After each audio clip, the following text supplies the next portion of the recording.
mkutano huu. Mjambo. Hatujambo. Kwa majina mimi naitwa Muhonge.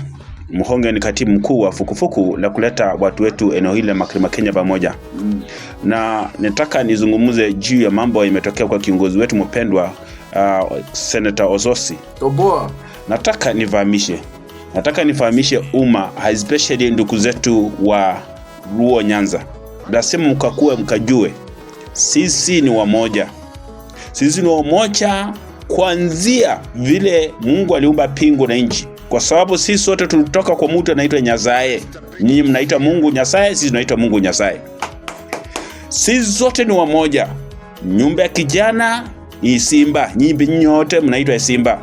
Ukiangalia nyumba ya kijana vile inachengwa ya kisamani ya mababu zetu, na vile sisi tunachenga bila nizemu. Iko na rusuli, pia mnyumuko na rusuli. Sisi kalja zetu na mila zetu zinaweza kuwa na utofauti kidogo, lakini mizizi ya unatamu ama ya mwana atamu ni moja, kwa sababu sisi sote kutoka kwa Nyasaye. Nyinyi mtoka kwa Nyasaye. Nataka nifahamishe vijana, mziwache viongozi waanze kuleta mafuruko kati ya sisi, kwa sababu sisi umoja wetu umefanya mambo makubwa katika taifa la Kenya.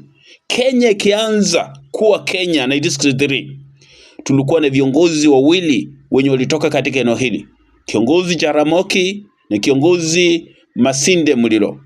Hao viongozi ndio waliweza kuweka na kutengeleza msingi wa taifa letu la Kenya. Viongozi hawa ndio waliweza kukua na umoja wao ulifanya mambo makubwa sana katika eneo letu. Na sitaka nifahamishe Luo Nyanza na Luya community, sisi sote mkiangalia herufi zetu zinaanza na L. Luo, Luya. Kuungana kwetu, kukuja pamoja kwetu, kama siku Mluya na Mluo akiungana, tuna mambo kubwa inafanyika. Angalia mambo ya ODM. Unity yetu ndiye imefanya ODM imejulikana na imekuwa na nguvu ya kuweza kutengeleza mizizi ya kisiasa katika nchi yetu ya taifa la Kenya. Mambo ya kufuruka na kupika viongozi wetu lazima ikome.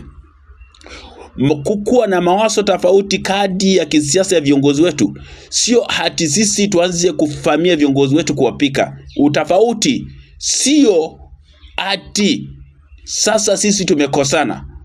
Utofauti huo wa mawazo ya viongozi wetu ni hali ya kutafutia sisi, kwa sababu sangine sio lazima sisi tuwinde mnyama pamoja. Tuna yule anatokea kaskazini, tuna yule anatokea kusini, lakini windo ni moja. Ni mahitaji yetu eneo hili letu Mlima Kenya tuweze kuleta vitu wachenge ama watengeleze eneo letu iwe ni mahali pazuri. Vijana, wacha kuleta fucho na kuleta mikosano ama kuleta shida kati ya umoja wetu. Lazima mkajue ndugu zangu wa Luo Nyanza, umoja wetu ni jambo la muhimu kuliko kuleta utofauti kati ya viongozi wetu. Sisi tuhimize viongozi wetu kuja pamoja. Wacha kuleta fucho na kuleta kasia